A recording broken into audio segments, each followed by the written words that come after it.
ನಮಸ್ಕಾರ news at 11 ಗೆ ಸ್ವಾಗತ. ನಾನು ಪೃಥ್ವಿರಾಜ್ ಹಾರ್ನಹಳ್ಳಿ. ಸರ್ಕಾರದ ಗ್ಯಾರಂಟಿಗಳ ವಿರುದ್ಧ ಬಿಜೆಪಿ ಪ್ರತಿಭಟನೆಯನ್ನ ಮಾಡ್ತಾ ಇದೆ. ಮಾಜಿ ಸಿಎಂ ಯಡಿಯೂರಪ್ಪನವರ ನೇತೃತ್ವದಲ್ಲಿ ಧರಣಿಯನ್ನ ಮಾಡಲಾಗ್ತಾ. ಫ್ರೀಡಂ ಪಾರ್ಕ್ನಲ್ಲಿ ಇನ್ನೇನು ಕೆಲವೇ ಕ್ಷಣಗಳಲ್ಲಿ ಪ್ರತಿಭಟನೆ ಆರಂಭವಾಗುತ್ತೆ. ಸದನದ ಹೊರಗಡೆ ಕತೆ ಇದು ಬಿಜೆಪಿ ಗ್ಯಾರಂಟಿಗಳ ವಿಚಾರಕ್ಕೆ ಸಂಬಂಧಪಟ್ಟಂತೆ.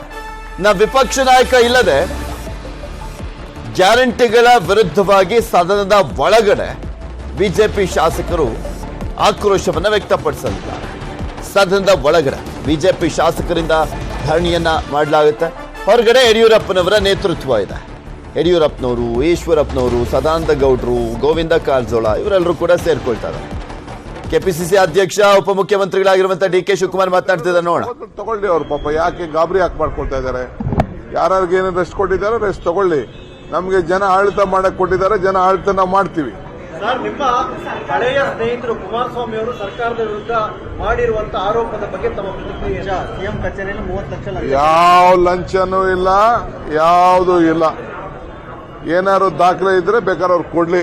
ಹೋಗಿ ಲೋಕಾಯುಕ್ತ ಇದೆ, ಲೋಕಾಯುಕ್ತಗೆ ಅವ್ರು ಹ್ಯಾಂಡ್ ಓವರ್ ಮಾಡಲಿ. ಅವ್ರಿಗೆ ನಾವು ಪ್ರಜಾಪ್ರಭುತ್ವದ ವ್ಯವಸ್ಥೆಯಲ್ಲಿ ಹೋಗಿ ಅವ್ರಿಗೆ ಅವಕಾಶ ಇದೆ. ಸರ್ಕಾರ ಮಾಡಿದಂತ ಲೋಕಾಯುಕ್ತ ಇದೆ, ಅಲ್ಲಿ ಕೊಡ್ಲಿ. ಇದು ಸತ್ಯಕ್ಕೆ ದೂರು. ಪಾಪ ಏನ್ ಮಾಡ್ತೀರಿ? ಅವರ ಎಲೆಕ್ಷನ್ ಅಲ್ಲಿ ನಂಬರ್ ಕಡಿಮೆ ಆಯ್ತು ಅಂತ ಮನಸ್ಸಿಗೆ ಬೇಜಾರಾಗಿದೆ. ಬೇಜಾರಲ್ಲೆಲ್ಲ ಮಾತಾಡ್ತಾರೆ, ಅದಕ್ಕೆಲ್ಲ ನಾವು ತಲೆ ಕೆಡಿಸ್ಕೋಬಾರ್ದು.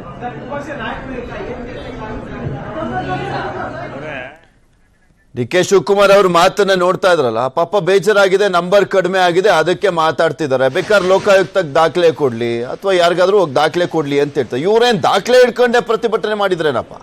ಒಂದಕ್ಕೂ ದಾಖಲೆ ಕೊಟ್ಟಿರ್ಲಿಲ್ಲ. ಅವಾಗ ಪ್ರತಿಭಟನೆ ಮಾಡ್ಬೇಕಾದ್ರೆ 40% ಆರೋಪ ಮಾಡ್ಬೇಕಾದ್ರೆ, ಇವಾಗ ಹೆಂಗಿದ್ರು ಆಡಳಿತ ಪಕ್ಷ ಅಲ್ವಾ, ಸೊ ಅದೇ ಏಟು.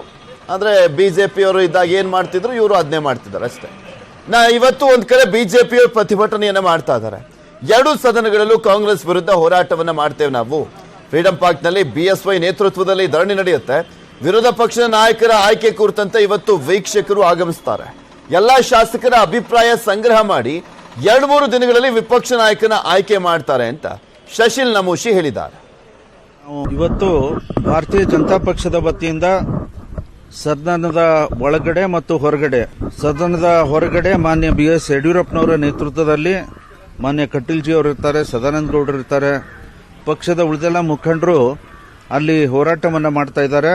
ಇನ್ನೊಂದು ಕಡೆ ಸದನದ ಒಳಗಡೆ ಕೂಡ ನಾವು ಮೇಲ್ಮನೆಯಲ್ಲಿ ಮತ್ತು ಕೆಳಗಿನ ಮನೆಯಲ್ಲಿ ಎರಡೂ ಕಡೆ ಈ ಗ್ಯಾರಂಟಿಯ ವಿರುದ್ಧ ನಾವು ಹೋರಾಟವನ್ನ ಮಾಡ್ತಾ ಇದ್ದೀವಿ. ಗ್ಯಾರಂಟಿಯ ಆಶ್ವಾಸನೆಯನ್ನ ಸುಳ್ಳು ಆಶ್ವಾಸನೆ ಕೊಟ್ಟು ಇವತ್ತು ಸರ್ಕಾರ ಅಧಿಕಾರಕ್ಕೆ ಬಂದಿದೆ.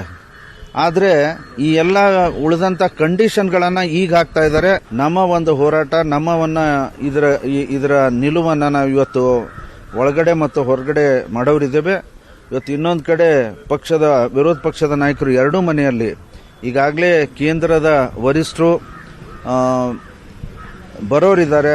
ಅವರ ಸಮ್ಮುಖದಲ್ಲಿ ಎಲ್ಲರ ಅಭಿಪ್ರಾಯವನ್ನು ಪಡೆದು ನಂತರ ಬಹುಶಃ ಮತ್ತೆ ಕೇಂದ್ರದ ನಾಯಕರ ಜೊತೆ ಚರ್ಚೆ ಮಾಡಿ, ರಾಜ್ಯದ ನಾಯಕರ ಜೊತೆ ಚರ್ಚೆ ಮಾಡಿ ತೀರ್ಮಾನ ಕೈಗೊಳ್ಳೋರಿದ್ದಾರಂತ ಈಗಾಗಲೇ ಪಕ್ಷದ ಒಂದು ನಿಲುವನ್ನು ತಾಳಿದೆ. ಗ್ಯಾರಂಟಿ ವಿರುದ್ಧ ಬಿಜೆಪಿ ಪ್ರತಿಭಟನೆಗೆ ಗೃಹ ಸಚಿವ ಪರಮೇಶ್ವರ್ ಅವರು ತಿರುಗೇಟನ್ನ ಕೊಟ್ಟಿದ್ದಾರೆ. ಕಾಂಗ್ರೆಸ್ ಜನತೆಗೆ ಕೊಟ್ಟಂತ ಭರವಸೆಯನ್ನ ಈಡೇರಿಸ್ತಾ ಇದೆ, ಇದು ಬಿಜೆಪಿಗೆ ಸಹಿಸೋಕೆ ಆಗ್ತಾ ಇಲ್ಲ ಅಂತ ಟಾಂಗ್ ಕೊಟ್ಟರು. ನಾವು ರಾಜ್ಯದ ಜನತೆಗೆ ಭರವಸೆಯನ್ನ ಕೊಟ್ಟಿದ್ದೇವೆ.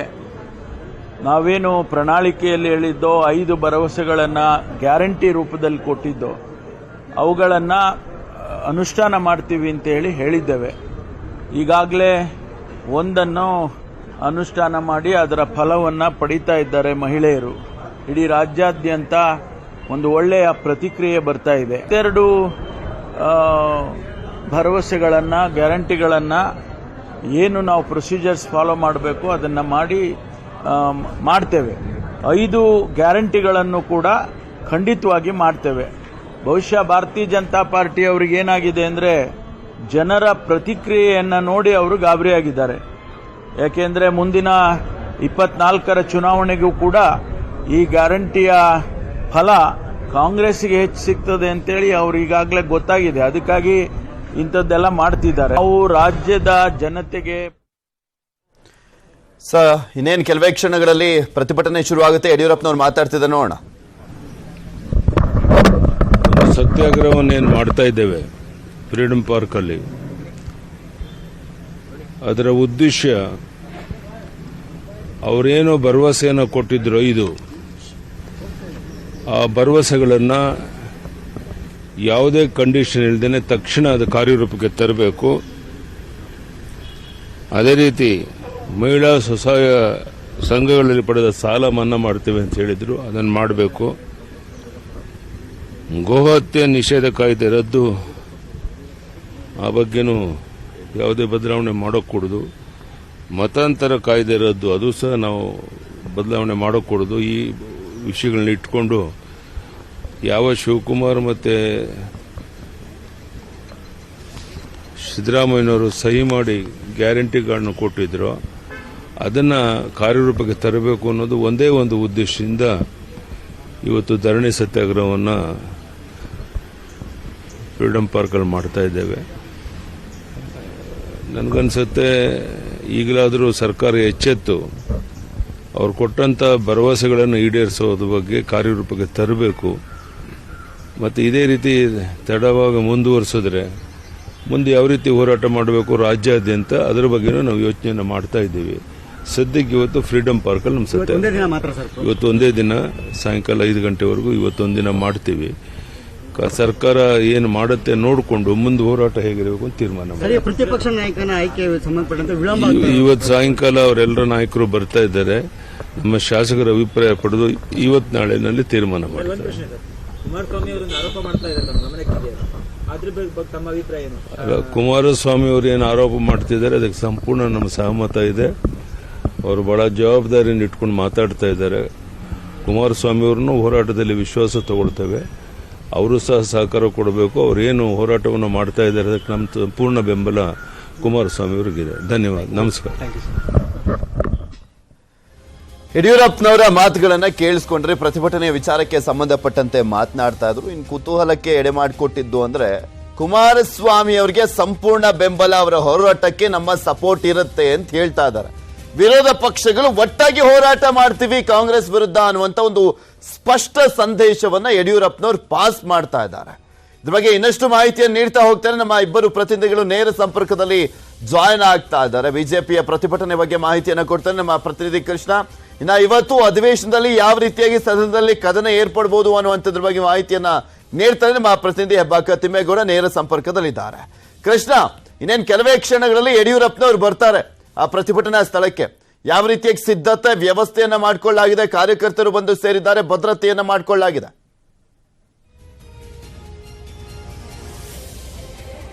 ಪೃಥ್ವಿರಾಜ್, ಇವತ್ತಿನಿಂದ ಸದನ ಒಂದು ರೀತಿ ರಂಗೇರ್ತಾ ಇರುವಂತದ್ದು.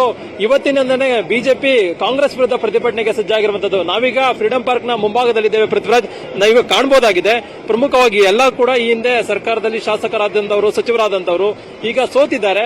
ಈಗ ಬಿಜೆಪಿ ಕಾಂಗ್ರೆಸ್ ಸರ್ಕಾರದ ವಿರುದ್ಧವಾಗಿ ಬಿಜೆಪಿ ಮಾಜಿ ಶಾಸಕರು ಪ್ರತಿಭಟನೆಯನ್ನು ಮಾಡ್ತಿರುವಂತದ್ದು ನಾವೀಗ ಕಾಣಬಹುದಾಗಿದೆ. ಮಾಜಿ ಸಚಿವರಾಗಿರ್ತಕ್ಕಂಥ ಗೋಪಾಲಯ್ಯ ಮತ್ತೆ ಮಾಜಿ ಸ್ಪೀಕರ್ ಆಗಿರ್ತಕ್ಕಂಥ ವಿಶ್ವೇಶ್ವರ ಹೆಗಡೆ ಕಾಗೇರಿ, ಮಾಜಿ ಶಾಸಕರಾಗಿರ್ತಕ್ಕಂಥ ಎನ್ ಮಹೇಶ್ ಮತ್ತೆ ಕಳೆದ ಚುನಾವಣೆಯಲ್ಲಿ ಸೋತಂತಹ ಒಂದಷ್ಟು ಜನ ಬಿಜೆಪಿ ಅಭ್ಯರ್ಥಿಗಳು ಅಂದ್ರೆ ಬೆಂಗಳೂರು ಭಾಗದಾಗಿರ್ಬೋದು ಮತ್ತೆ ರಾಜ್ಯದ ವಿವಿಧ ಕ್ಷೇತ್ರದ ಬಂದಂತಹ ಮಾಜಿ ಶಾಸಕರಾಗಿರ್ಬೋದು ಮತ್ತೆ ಅಭ್ಯರ್ಥಿಗಳಾಗಿರ್ಬೋದು ಈಗ ಸಾಕಷ್ಟು ಸಂಖ್ಯೆಯಲ್ಲೂ ಕೂಡ ಬಂದಿದ್ದಾರೆ ಮತ್ತೆ ಸಾಕಷ್ಟು ಸಂಖ್ಯೆಯಲ್ಲೂ ಕೂಡ ಕಾರ್ಯಕರ್ತರು ಬಂದಿರುವಂತದ್ದು. ಆ ಮುಖಾಂತರವಾಗಿ ಕಾಂಗ್ರೆಸ್ನ ಗ್ಯಾರಂಟಿಗಳ ಗೊಂದಲಗಳಿಗೇನಿದೆ, ಗೊಂದಲಗಳ ವಿರುದ್ಧವಾಗಿ ಈಗಾಗಲೇ ಬಿಜೆಪಿ ಹೊರಭಾಗದಲ್ಲಿ ಪ್ರತಿಭಟನೆಯನ್ನು ಮಾಡ್ತಿರುವಂತದ್ದು ಮತ್ತೆ ಸದನದ ಒಳಭಾಗದಲ್ಲೂ ಕೂಡ ಈಗಾಗಲೇ ಪ್ರತಿಭಟನೆ ಮಾಡುವಂತ ನಿಟ್ಟಿನಲ್ಲೂ ಕೂಡ ಶಾಸಕರಿಗೆ ಕರೆಯನ್ನು ಕೊಡಲಾಗಿದೆ. ಅದ್ರ ಜೊತೆಗೆ ಹೊರಭಾಗದಲ್ಲೂ ಕೂಡ ಇನ್ನೇನು ಕೆಲವೇ ಕ್ಷಣಗಳಲ್ಲಿ ಮಾಜಿ ಮುಖ್ಯಮಂತ್ರಿಗಳಾಗಿರ್ತಕ್ಕಂಥ ಬಿ.ಎಸ್. ಯಡಿಯೂರಪ್ಪನವರು ಕೂಡ ಈ ಒಂದು ಪ್ರತಿಭಟನೆಗೆ ಬರ್ತಾ ಇದ್ದಾರೆ. ಪ್ರತಿಭಟನೆಯಲ್ಲಿ ಭಾಗವಹಿಸಿದ ಮುಖಾಂತರವಾಗಿ ರಾಜ್ಯ ಸರ್ಕಾರದ ವಿರುದ್ಧವಾಗಿ ಆಕ್ರೋಶವನ್ನು ವ್ಯಕ್ತಪಡಿಸಲಿಕ್ಕೆ ಮುಂದಾಗಿರುವಂತದ್ದು. ಈಗಾಗಲೇ ಗೋಹತ್ಯೆ ನಿಷೇಧ ಕಾಯ್ದೆ ಆಗಿರಬಹುದು ಮತ್ತೆ ಮತಾಂತರ ನಿಷೇಧ ಕಾಯ್ದೆಯನ್ನ ರಾಜ್ಯ ಸರ್ಕಾರ ವಾಪಸ್ ತೆಗೆದುಕೊಂಡಿದೆ. ಅದ್ರ ಜೊತೆಗೆ ಕಾಂಗ್ರೆಸ್ನ ಗ್ಯಾರಂಟಿಗಳಲ್ಲೂ ಕೂಡ ಒಂದು ರೀತಿ ಗೊಂದಲ ಉಂಟಾಗಿದೆ ಮತ್ತೆ ಕಂಡೀಷನ್ ಕೂಡ ಹಾಕಲಾಗಿದೆ. ಹೀಗಾಗಿ ಕಂಡೀಷನ್ಗಳ ಬಗ್ಗೆ ಒಂದಷ್ಟು ರಾಜ್ಯದ ಜನರಿಗೆ ಮನವರಿಕೆ ಮಾಡಿಕೊಡುವಂತದ್ದು, ಆ ಮುಖಾಂತರವಾಗಿ ಸರ್ಕಾರದ ನಡವಳಿಕೆ ವಿರುದ್ಧವಾಗಿ ಪ್ರತಿಭಟನೆ ಮಾಡುವಂತದ್ದು, ಆಕ್ರೋಶವನ್ನು ವ್ಯಕ್ತಪಡಿಸುವುದು ಈ ಒಂದು ಪ್ರತಿಭಟನೆಯ ಮಹತ್ವವಾಗಿದೆ. ಇನ್ನೇನು ಕೆಲವೇ ಕ್ಷಣಗಳಲ್ಲಿ ಈ ಒಂದು ಪ್ರತಿಭಟನೆ ಶುರುವಾಗುತ್ತೆ. ಈಗಾಗಲೇ ಒಂದಷ್ಟು ಜನ ನಾಯಕರು ಕೂಡ ಬಂದಿದ್ದಾರೆ. ಮಾಜಿ ಸಿಎಂ ಯಡಿಯೂರಪ್ಪ ಬಂದ ಕೂಡಲೇ ಪ್ರತಿಭಟನೆ ಅಂತಿಮವಾಗಿ ಆರಂಭ ಆಗುತ್ತೆ ಮತ್ತೆ ರಾಜ್ಯ ಸರ್ಕಾರದ ವಿರುದ್ಧ ಕೆಲವೇ ಕ್ಷಣದಲ್ಲಿ ಯಡಿಯೂರಪ್ಪನವರು ಬರ್ತಾರೆ. ಗೋವಿಂದ ಕಾರಜೋಳ ಅವರೆಲ್ಲ ಹೊರಡ್ತಾ ಇದ್ರು ಅಲ್ಲಿಂದ. ನೋಡೋಣ ಇನ್ನಷ್ಟು ರಂಗೇರುತ್ತೆ ಅವ್ರು ಬಂದಂತ ಸಂದರ್ಭದಲ್ಲಿ. ವಿಧಾನಸಭೆಯಲ್ಲಿ ಮತ್ತೆ ವಿಧಾನ ಪರಿಷತ್ನಲ್ಲಿ ಯಾವ ರೀತಿಯಾಗಿ ಪ್ರತಿಭಟನೆ ಆಗುತ್ತೆ ಅನ್ನುವಂಥದ್ರ ಬಗ್ಗೆ ಇನ್ನಷ್ಟು ಮಾಹಿತಿಯನ್ನ ನೀಡ್ತಾರೆ. ತಿಮ್ಮೇಗೌಡರು ನೇರ ಸಂಪರ್ಕದಲ್ಲಿದ್ದಾರೆ. ತಿಮ್ಮೇಗೌಡ್ರೆ, ಯಡಿಯೂರಪ್ಪನವರು ಒಂದು ಮಾತನ್ನ ಹೇಳಿದ್ರು ಈಗಷ್ಟೇ ಬೈಕ್ ಕೊಡುವಂತ ಸಂದರ್ಭದಲ್ಲಿ. ಕುಮಾರಸ್ವಾಮಿ ಅವರು ಕೂಡ ಏನು ಹೋರಾಟ ಮಾಡ್ತಾ ಇದಾರಲ್ಲ ಸರ್ಕಾರದ ವಿರುದ್ಧ, ಅದಕ್ಕೆ ನಮ್ಮ ಸಂಪೂರ್ಣ ಬೆಂಬಲ ಇದೆ, ನಾವು ಕೂಡ ಸಪೋರ್ಟ್ ಕೊಡ್ತೀವಿ ಅಂತ ಹೇಳುವ ಮುಖಾಂತರ ಬಿಜೆಪಿ ಪ್ಲಸ್ ಜೆಡಿಎಸ್ ಇಬ್ರು ಸೇರ್ಕೊಂಡು ಕಾಂಗ್ರೆಸ್ ಅನ್ನ ಎದುರಿಸ್ತಾ ಇದ್ದಾರೆ ವಿಧಾನಸಭೆ ಮತ್ತೆ ವಿಧಾನ ಪರಿಷತ್ನಲ್ಲಿ. ಸೊ ಹೀಗಾಗಿ ಸದನದಲ್ಲಿ ದೊಡ್ಡ ಮಟ್ಟದಲ್ಲಿ ಕದನ ಏರ್ಪಡುವಂತ ಎಲ್ಲಾ ಸಾಧ್ಯತೆಯ ಮುನ್ಸೂಚನೆ ಸಿಕ್ಕಂತಾಗ್ತಾ ಇದೆ ಈಗ.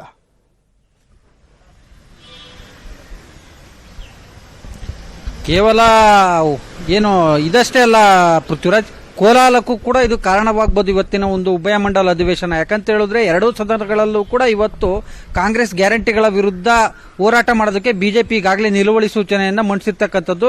ಪ್ರಶ್ನೋತ್ತರ ಕಲಾಪದ ಬಳಿಕ ಈ ಒಂದು ಅಂದ್ರೆ ಬಿಜೆಪಿ ಹೋರಾಟಕ್ಕೆ ಅವಕಾಶ ಸಿಗುವಂತ ಒಂದು ಎಲ್ಲಾ ಸಾಧ್ಯತೆಗಳಿರ್ತಕ್ಕಂಥದ್ದು. ಸೊ ಹೀಗಾಗಿ ಪ್ರಶ್ನೋತ್ತರ ಅವಧಿ ಮುಗಿದಂತ ಬಳಿಕ ಬಿಜೆಪಿ ಹೋರಾಟಕ್ಕೆ ಇಳಿಯುವಂತದ್ದು. ಸದನದ ಒಳಗೆ ಮಾಜಿ ಮುಖ್ಯಮಂತ್ರಿ ಬಸವರಾಜ ಬೊಮ್ಮಾಯಿ ನೇತೃತ್ವದಲ್ಲಿ ಬಿಜೆಪಿ ಶಾಸಕರೆಲ್ಲರೂ ಕೂಡ ಧರಣಿಯನ್ನ ನಡೆಸಿದ್ರೆ, ಇತ್ತ ಸದನದ ಹೊರಗಡೆ ಫ್ರೀಡಂ ಪಾರ್ಕ್ ನಲ್ಲಿ ಮಾಜಿ ಮುಖ್ಯಮಂತ್ರಿ ಹಾಗೂ ಬಿಜೆಪಿ ಹಿರಿಯ ನಾಯಕ ಬಿಎಸ್ ಯಡಿಯೂರಪ್ಪನವರ ನೇತೃತ್ವದಲ್ಲಿ ಬಿಜೆಪಿ ಕಾರ್ಯಕರ್ತರು ಹೋರಾಟವನ್ನ ಮಾಡೋದಕ್ಕೆ ಮುಂದಾಗಿದ್ದಾರೆ.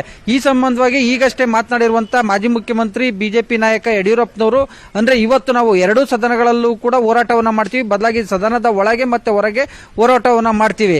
ಗೋ ಹತ್ಯೆ ನಿಷೇಧ, ಮತ್ತೊಂದು ಕಡೆಗೆ ಮತಾಂತರ ನಿಷೇಧ ಕಾಯ್ದೆ ಬದಲಾವಣೆ ಯಾವುದೇ ಕಾರಣಕ್ಕೂ ಕೂಡ ಮಾಡಬಾರದು. ಮತ್ತೊಂದು ಕಡೆಗೆ ಏನು ಸಿದ್ದರಾಮಯ್ಯನವರು ಮತ್ತೆ ಡಿ.ಕೆ. ಶಿವಕುಮಾರ್ ಸಹಿ ಹಾಕಿ ಕೊಟ್ಟಂತ ಗ್ಯಾರಂಟಿ ಕಾರ್ಡ್ ಏನಿದೆ, ಆ ಗ್ಯಾರಂಟಿ ಕಾರ್ಡ್ಗಳ ಆಧಾರದ ಮೇಲೆ ಅವರು ಗ್ಯಾರಂಟಿಗಳನ್ನ ಈಡೇರಿಸಬೇಕು, ಕೊಟ್ಟ ಗ್ಯಾರಂಟಿಗಳನ್ನ ಜಾರಿಗೆ ತರಬೇಕು.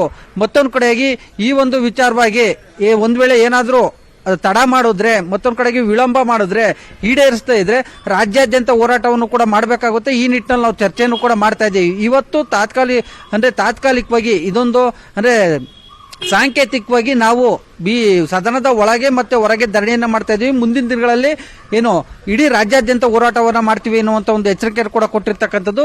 ಬದಲಾಗಿ ಎಲ್ಲದಕ್ಕೂ ಮಿಗಿಲಾಗಿ ದಿನಕ್ಕೊಂದು ಬಾಂಬ್ ಸಿಡಿಸ್ತಾ ಇರ್ತಕ್ಕಂಥ, ದಿನಕ್ಕೊಂದು ಏನು ರಾಜ್ಯ ಸರ್ಕಾರದ ವಿರುದ್ಧ ಗಂಭೀರವಾದಂತಹ ಆರೋಪವನ್ನ ಮಾಡ್ತಾ ಇರ್ತಕ್ಕಂಥ ಜೆಡಿಎಸ್ ನಾಯಕ ಹಾಗೂ ಮಾಜಿ ಮುಖ್ಯಮಂತ್ರಿ ಎಚ್.ಡಿ. ಕುಮಾರಸ್ವಾಮಿ ಹೇಳಿಕೆಗೆ ನಮ್ಮ ಸಂಪೂರ್ಣ ಸಹಮತವಿದೆ. ಅವರು ಜವಾಬ್ದಾರಿ ಸ್ಥಾನದಲ್ಲಿದ್ದಂಥವ್ರು, ಜವಾಬ್ದಾರಿ ಸ್ಥಾನದಲ್ಲಿ ಇರ್ತಕ್ಕಂಥ ಹಿನ್ನೆಲೆಯಲ್ಲಿ ಅವರು ಎಲ್ಲ ದಾಖಲೆಗಳನ್ನ ಮತ್ತೆ ಎಲ್ಲ ಅವ್ರ ಮಾಹಿತಿ ಆಧಾರದ ಮೇಲೆ ಆರೋಪವನ್ನ ಮಾಡ್ತಾ ಇದ್ದಾರೆ. ಎಸ್ಪೆಷಲಿ ಈ ಒಂದು ಕಾಂಗ್ರೆಸ್ ಗ್ಯಾರಂಟಿಗಳ ವಿರುದ್ಧದ ಹೋರಾಟಕ್ಕೆ ಕುಮಾರಸ್ವಾಮಿಯವ್ರನ್ನ ವಿಶ್ವಾಸಕ್ಕೆ ತೆಗೆದುಕೊಳ್ತೀವಿ ಎನ್ನುವಂತ ಒಂದು ಮಾತನ್ನ ಯಡಿಯೂರಪ್ಪನವರು ಹೇಳ್ತಾ ಇರ್ತಕ್ಕಂಥದ್ದು. ಸೊ ಹೀಗಾಗಿ ಈ ಒಂದು ಯಡಿಯೂರಪ್ಪನವರ ಹೇಳಿಕೆಗಳನ್ನು ನೋಡ್ತಾ ಹೋದ್ರೆ ಎಲ್ಲೊಂದ್ ಕಡೆಗೆ ಜೆಡಿಎಸ್ ಮತ್ತೆ ಬಿಜೆಪಿ ಎರಡೂ ಪಕ್ಷಗಳು ಕೂಡ ಕಾಂಗ್ರೆಸ್ ಅನ್ನ ಇಕ್ಕಟ್ಟಿಗೆ ಸಿಲುಕಿಸುವಂತ, ಕಾಂಗ್ರೆಸ್ ಅನ್ನ ಕಟ್ಟಿ ಹಾಕುವಂತ ಒಂದು ಪ್ರಯತ್ನಕ್ಕೆ ಮುಂದಾಗ್ತಾ ಇದಾವ. ಅದರಂತೆ ಇವತ್ತು ಉಭಯ ಮಂಡಲ ಅಂದ್ರೆ ಎರಡೂ ಸದನಗಳಲ್ಲೂ ಕೂಡ ಬಿಜೆಪಿ ಹೋರಾಟಕ್ಕೆ ಇಳಿತಾ ಇರ್ತಕ್ಕಂಥ ಹಿನ್ನೆಲೆಯಲ್ಲಿ ಕಾಂಗ್ರೆಸ್ ಮತ್ತೆ ಬಿಜೆಪಿ ನಡುವೆ ಸಹಜವಾಗಿ ಒಂದು ಕೋಲಾಹಲ ಸೃಷ್ಟಿಯಾಗುವಂತ ಎಲ್ಲಾ ಲಕ್ಷಣಗಳು ಕೂಡ ಕಂಡುಬರ್ತಾ ಇದಾವೆ. ಧನ್ಯವಾದ ತಿಮ್ಮೇಗೌಡ್ರೆ. ಕೃಷ್ಣ, ನಿಮ್ಮ ಎಲ್ಲ ಮಾಹಿತಿಗಾಗಿ.